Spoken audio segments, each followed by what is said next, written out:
But I think to open our discussion and conversations, maybe we would like each one to, come to the floor, unmute yourself, and really tell us how has it been? How has the year been for you? Perhaps Walter, would you like to open and just say a few words, Walter? Tell us where you're from, and then what you do, and then maybe just a message for World Tourism Day.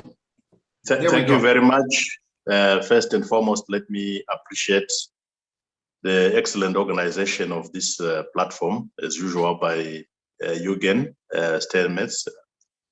Would like to applaud you for continuing this global networking of not just the heroes, but the industry itself. And Marika, thank you very much for asking me to open the floor.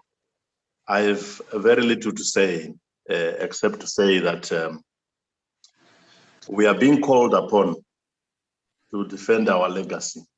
And I'm talking about people that worked in the decade leading up to 2017, 2018. And I see Alan St. Ange, I see Eugen himself, yourself, Marika, and many others.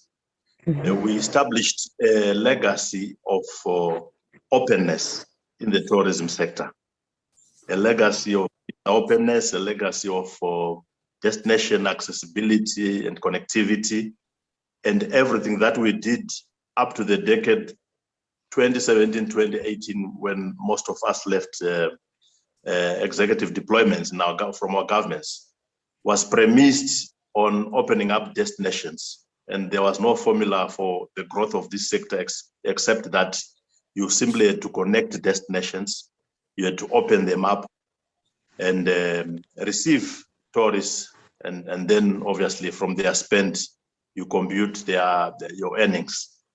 Regrettably, because of COVID and the way governments have responded to it, it has ushered in a new phase of unilateralism. In fact, multilateralism has been destroyed completely because countries have responded as individual entities to this scourge of corona. And we see that the vaccination profiles are also taking the same thrust. Countries basically doing their own thing, trying to achieve herd immunity for their own destinations in isolation to perhaps what may even be happening in regions and in the globe at large. Now, here is a test case to our legacy. Alan, for example, you were with us. How do you deal with sanctions, travel sanctions, that are being imposed by key source markets on destinations like Africa, India, Eurasia, parts of the Caribbean, on the back of how they profile vaccinations that are taking place in their own countries and that are also taking place from in other destinations. So, for example, what has recently happened in the UK, where even some of us who have been vaccinated with Pfizer, the Pfizer vaccine that I received here in Africa is deemed not to be acceptable or an equivalent of the Pfizer that is inoculated or vaccinated a Briton 10,000 miles away. And the government, in its wisdom, basically says you are not welcome. If you come, we are going to quarantine you for 2 weeks in prescribed hotels where you pay upwards of £2,000 before we can let you mix with the public. So we are back to something that we thought we had defeated during our time. And it is the issue of travel advisories. But these are even tougher than just mere travel advisories. These are now travel sanctions. And it is going to affect tourism in a very big way. It is not going to be easy for tourism to come back on the back of this lack of understanding by governments on what makes tourism tick. It doesn't tick on the back of anything except opening up destinations and receiving visitors and facilitating them to spend their money in destinations.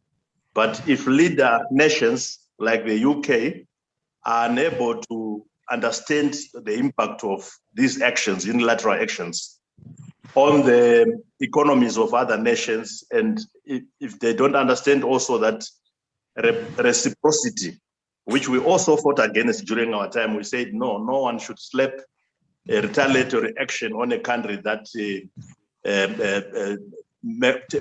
takes a move on another country before they've thoroughly weighed the options. So we find ourselves in this helpless situation, and I see when I read newspapers, countries outdoing each other to see if they are acceptable to the British travel policy, and they are doing that in isolation, forgetting that we are treated as package destinations where we are. So it doesn't matter whether Zimbabwe says, for example, we are not on the red list, while South Africa is on the red list, because it doesn't cure anything, because Zimbabwe, South Africa, Mozambique, Botswana, they are consumed as one product in a package that is sold to source markets. And unfortunately, there's no coherency in the way these governments are also responding to these travel sanctions. Everyone is almost like popcorn, everyone doing their own thing. So I thought I should just set the agenda and say we have been set back 20 years in the travel industry, and it's time for heroes that are on this platform today to rise up to the occasion.